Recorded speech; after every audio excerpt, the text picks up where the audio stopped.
Hello students, today we're going to be starting off with the concept known as electric flux. So the word flux means to flow, more specifically through a certain area. If I take a water pump and water flowing from it through a pipe. So if I define the flux of this water, it is going to be through the cross section of the pipe. Similarly, assume that there is rainfall happening somewhere like this. So this rainfall cuts through the atmosphere, right? So if I assume a certain area dA, then the flux will be defined as the amount of rainfall which flows through this area dA. Can we use the same logic and try to define what electric flux is?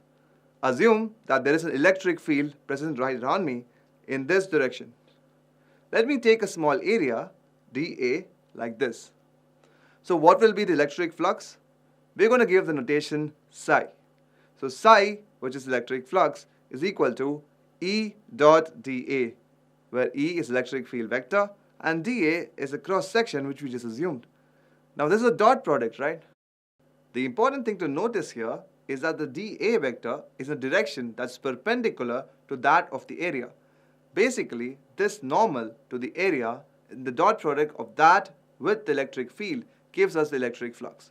This is a scalar quantity, and as you know, dot product gives us the cosine value, right? So E dot dA gives us E dA cos theta, where theta is the angle between the electric field and the normal to the surface area.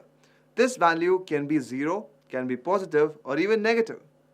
To give you some intuition about how this value of theta works, let us take the case of rainfall falling through a glass slab, like this. Now this glass slab has a certain area cut out, right, through which the rainfall is going to fall.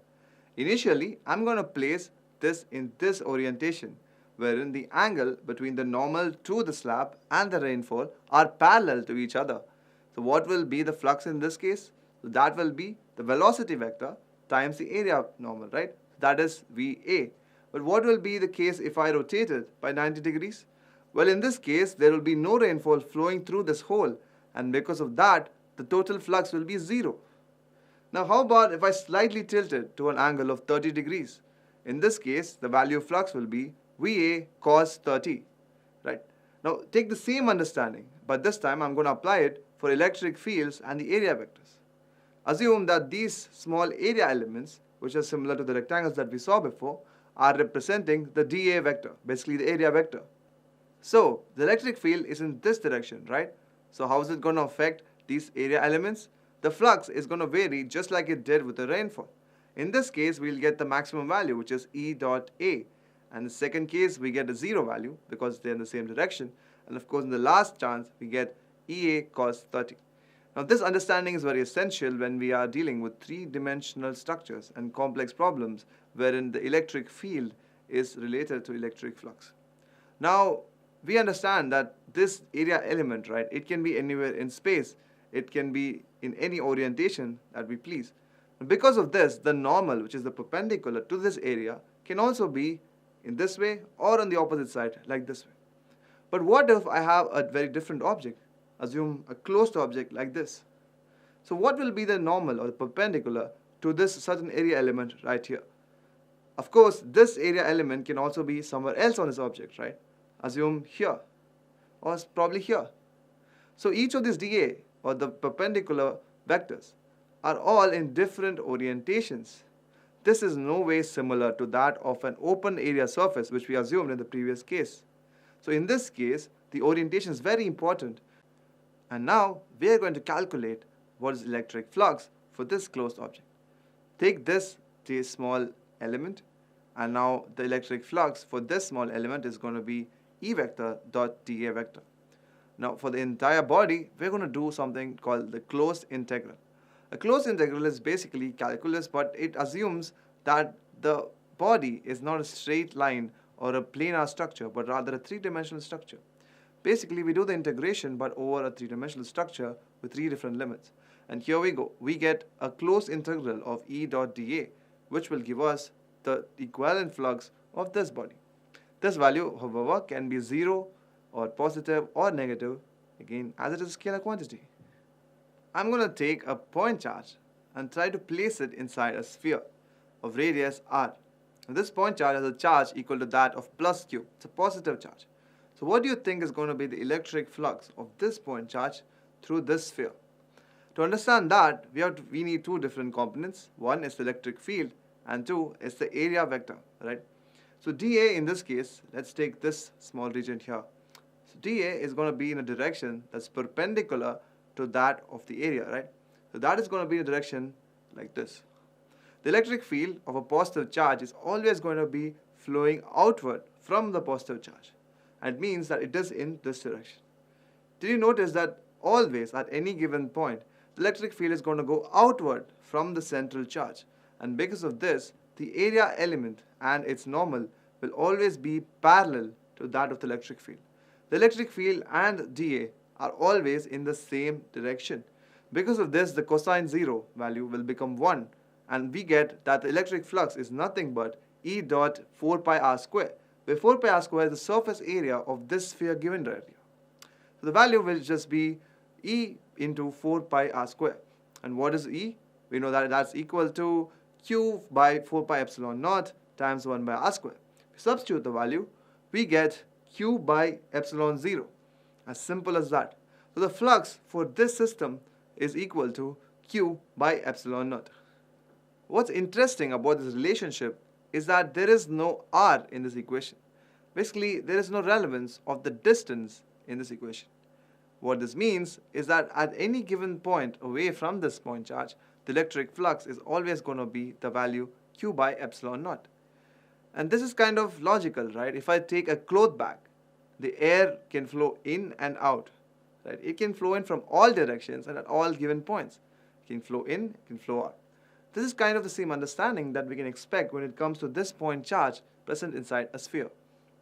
When we studied Coulomb's law about the electric force or about electric field, we assume charges to be point charges, basically that they are present in a very tiny speck and all the charge is concentrated in that one point.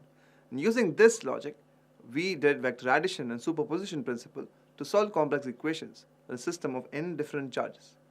However, this is not very practical, as you will see now. Assume that there is a wire here and it has a charge equivalent to Q coulombs. Now let's say at point A and point B, how much charge is going to be there at point A, how much charge is going to be at point B? Now, we cannot say for certain, right? We need to know clearly in a microscopic level, so how much charge is present in these 2 points. And this is where the problem arises. At microscopic levels, the charge distribution is very uneven, and there are certain points where there is not even any charge present. So this is why we use the concept of charge distribution. Now assume that for a very tiny bit of this wire called delta L, there is a very tiny amount of charge present which we call delta Q. So linear charge density lambda is equal to delta Q by delta L.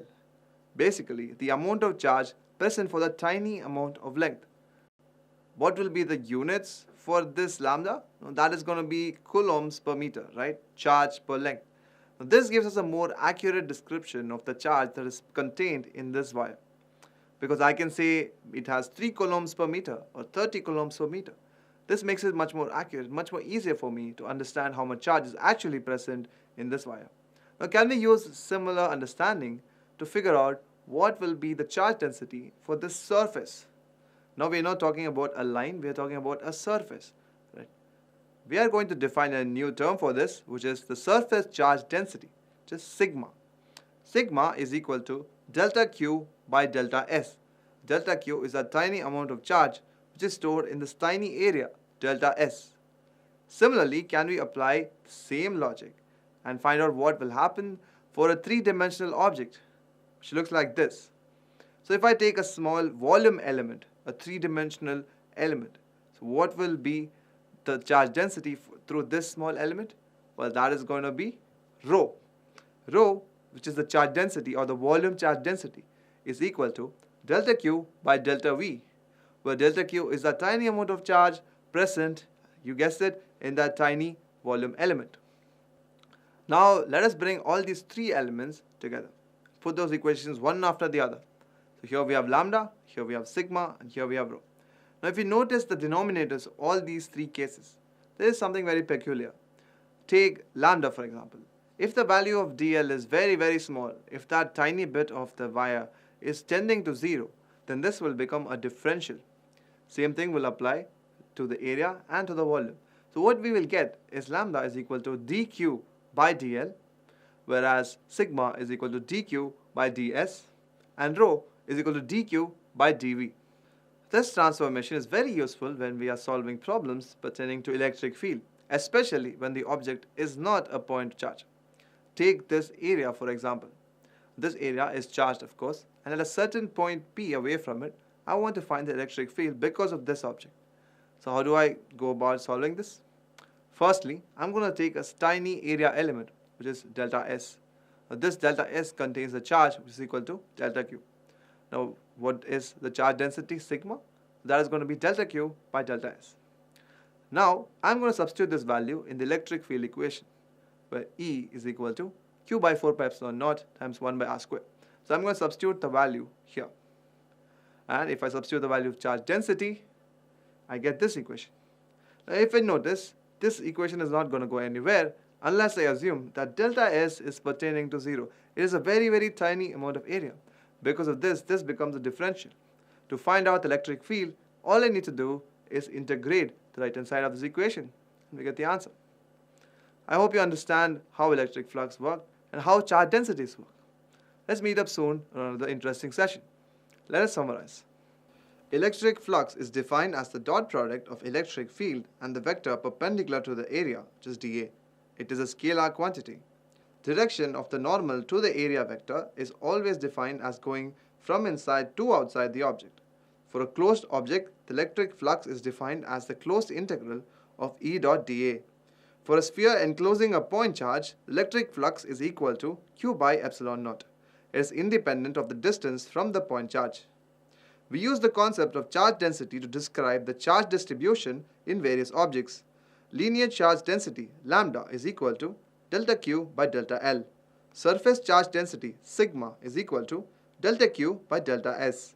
Volume charge density is equal to delta Q by delta V.